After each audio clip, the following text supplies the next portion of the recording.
Assalamualaikum warahmatullahi wabarakatuh.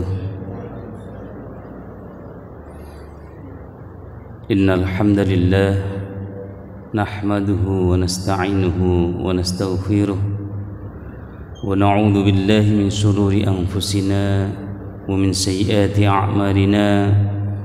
May yahdihillahu fala mudilla lahu wa may yudlilhu fala hadiya lahu. أشهد أن لا إله إلا الله وحده لا شريك له وأشهد أن محمدا عبده ورسوله لا نبي ولا رسول بعده. اللهم صل وسلم على نبينا محمد وعلى آله وأصحابه أجمعين. سبحان الله بحمده عدد خلقه ورضا نفسه wa zinata arsihi wa midada kalimatihi. Jamaah salat subuh Masjid Syuhada rahimakumullah. Puji syukur kehadirat Allah Subhanahu wa taala atas limpahan rahmat dan hidayahnya, sehingga pada subuh kali ini kita masih diberi kesempatan untuk bersama-sama melaksanakan salat subuh secara berjamaah. Salawat serta salam semoga senantiasa tercurah kepada suri tauladan kita Nabi Muhammad sallallahu alaihi wasallam, para keluarga, sahabat dan pengikutnya hingga yaumil qiyamah kelak. Jamaah rahimakumullah, marilah kita senantiasa meningkatkan ketakwaan kita kepada Allah Subhanahu wa taala dengan sebenar-benarnya takwa, sehingga kelak ketakwaan itu akan kita bawa ketika kita menghadap Allah Subhanahu wa taala. Kehidupan kita sudah diberi tuntunan oleh Rasulullah sallallahu alaihi wasallam dari berbagai aspek kehidupan, baik pribadi, keluarga, bermasyarakat dan bernegara. Kita tentunya sebagai umat Nabi Muhammad SAW ingin dan bertekad untuk mengikuti segala sunnah-sunnahnya, dan semoga kita semua diberikan kemampuan untuk mengikuti sunnah-sunnah Nabi Muhammad SAW. Jamaah rahimakumullah, Allah Subhanahu wa taala berfirman dalam surah Muhammad ayat yang ke-19, A'udzu billahi minasyaitonir rajim. Fa'lam annahu la ilaha illallah wastaghfir li dzambika walil mu'minina wal mu'minat. Wallahu ya'lamu mutaqallabakum wa mathwaakum. Maka ketahuilah bahwa tidak ada Tuhan yang patut disembah selain Allah Subhanahu wa taala, dan mohonlah ampunan atas dosamu dan atas dosa orang-orang mukmin, baik laki-laki dan perempuan. Dan Allah mengetahui tempat usaha dan tempat tinggalmu. Jamaah rahimakumullah, dalam ayat ini kita dapat mengetahui bahwa spirit Rasulullah sallallahu alaihi wasallam, wastaghfir li dzambika walil mu'minina wal mu'minat, dan mohonlah ampunan atas dosamu dan atas dosa orang-orang mukmin, laki-laki dan perempuan. Para ulama ahli tafsir sepakat, dan kita pun sepakat, bahwa Nabi itu maksum, artinya terlepas dari segala dosa. Kenapa hitop di sini wastaghfir li dzambika, dan mohonlah ampun atas dosa-dosamu. Kemudian dan dosa orang-orang mukmin laki-laki dan perempuan. Ini artinya Allah Subhanahu wa taala menyampaikan, mengutarakan bahwa kalimat ini khitabul lin nabi wa uridu bihil ummat. Khitab ini secara zahir kepada nabi, wa uridu bihi ummatu, dan sesungguhnya yang dituju ini adalah untuk umatnya, agar umatnya tidak pelit untuk mendoakan, memohon ampun kepada saudara-saudaranya yang lain. Karena kita tahu tadi bahwa ulama sepakat bahwa seorang nabi itu maksum, terlepas dari dosa. Oleh karena itu, spirit mendoakan saudara-saudara kita yang mukmin dan mukminat untuk mendapat ampunan dari Allah Subhanahu wa taala perlu kita ikuti. Di mana kita tahu saat ini banyak berseliweran cacian, makian pada saudara-saudara sendiri yang kadang kita tidak sadar karena beda pilihan, karena beda keinginan, dengan mudah kita mencaci saudara-saudara kita. Oleh karena itu, dalam konsep kehidupan sosial, Nabi juga mencontohkan. Dalam hadisnya Nabi mengatakan, la yu'minu ahadukum hatta yuhibbu li akhihi ma yuhibbu li nafsihi. Tidak sempurna keimanan seseorang.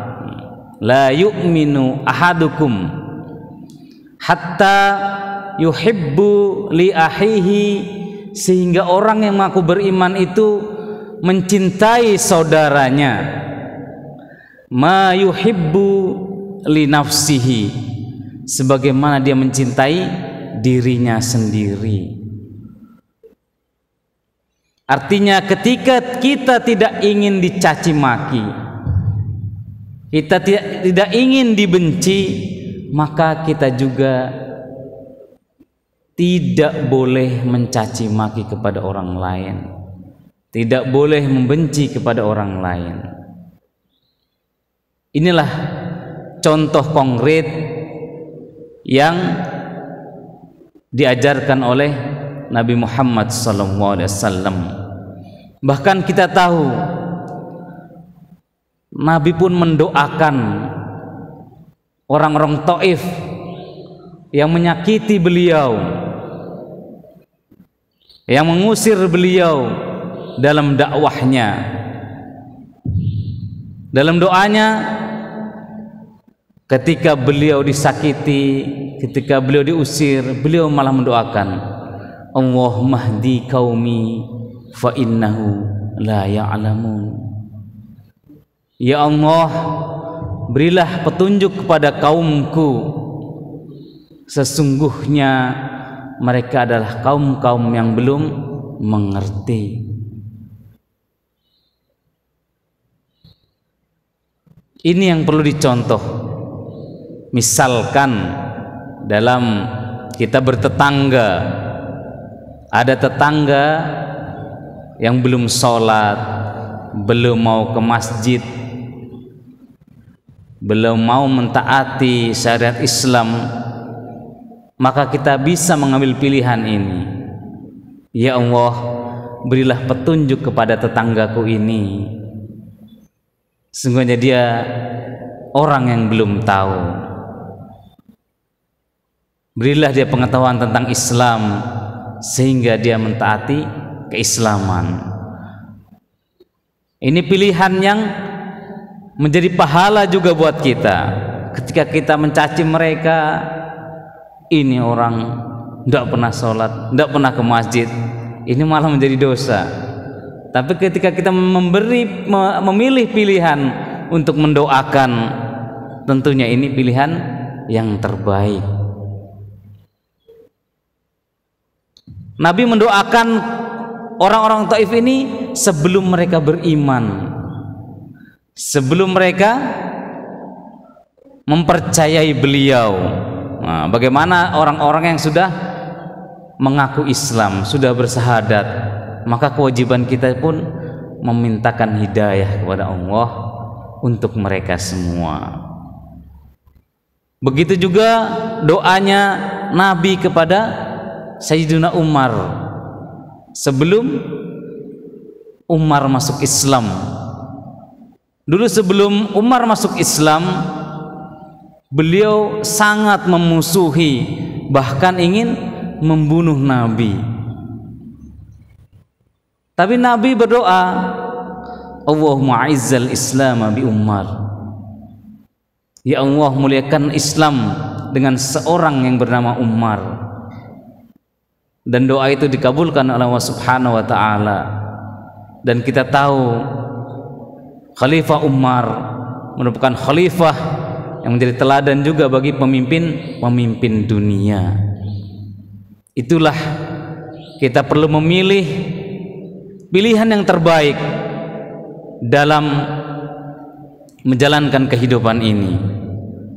Jangan sampai kita memilih yang berpotensi menjadi dosa bagi kita, karena semua hal dalam kehidupan ini berpotensi menjadi pahala dan menjadi dosa. Terkadang kita melihat anak-anak berseliweran, ya kan, bermotor-motoran dengan knalpot yang sangat bising. Memang kita terpengaruh, ada rasa benci dalam hati, ada rasa tidak suka. Namun ketika kita memilih mencaci, apakah dia akan berubah? Belum tentu. Tapi kalau kita memilih membenci, sudah pasti. Ketika memilih mencaci, sudah pasti kita mendapat dosa.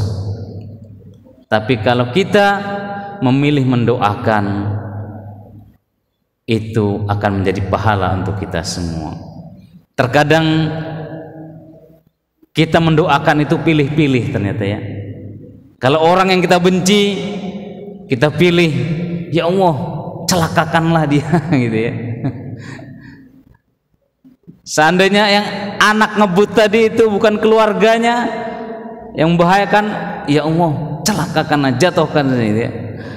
Tapi seandainya dia tahu bahwa itu keluarganya, itu anaknya, pasti dia akan memilih, ya Allah, selamatkanlah anakku, sadarkanlah anakku.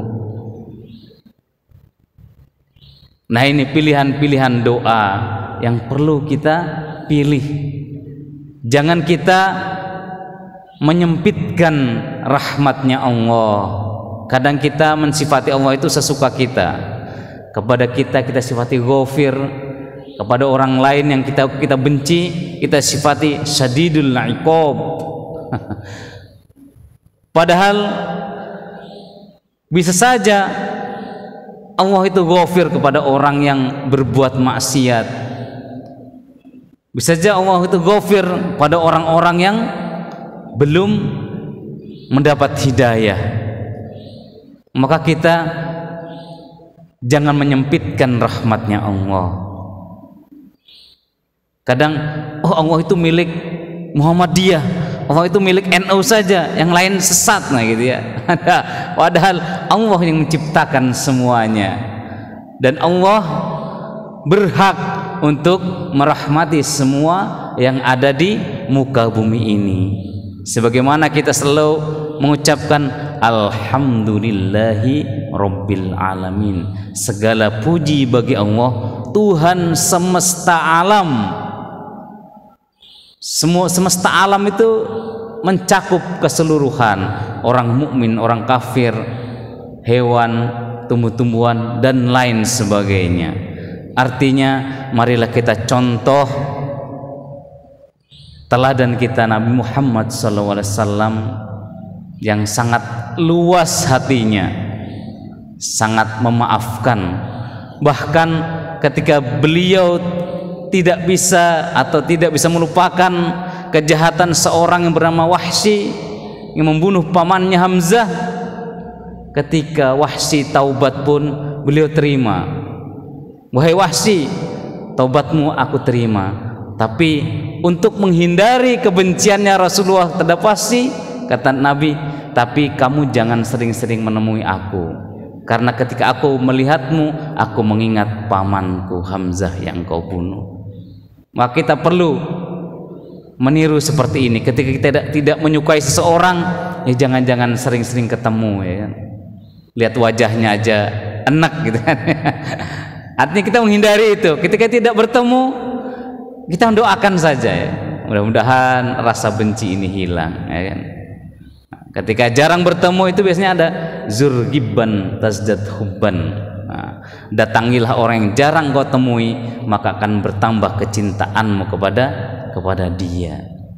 Jamaah rahimakumullah, artinya sunnah-sunnah Rasulullah sallallahu alaihi wasallam jangan diambil yang enak-enak saja, jangan yang diambil yang ringan-ringan saja, walaupun itu boleh, tapi sunnah-sunnah beliau sangat luas yang perlu kita tiru dalam kehidupan sehari-hari. Mudah-mudahan kita diberikan Allah kemampuan untuk mentaati Allah dan mentaati Rasul, sehingga kita menjadi orang yang mendapat petunjuk ihdinas siratal mustaqim, kepada jalan yang lurus dan selamat di dunia dan akhirat. Ini saja yang dapat saya sampaikan. Kebenaran datangnya dari Allah Subhanahu wa taala. Salah dan hilaf dari diri kami pribadi. Usi nafsi wa iyyakum bittaqwallah faqad fazal muttaqun. Wassalamu alaikum warahmatullahi wabarakatuh.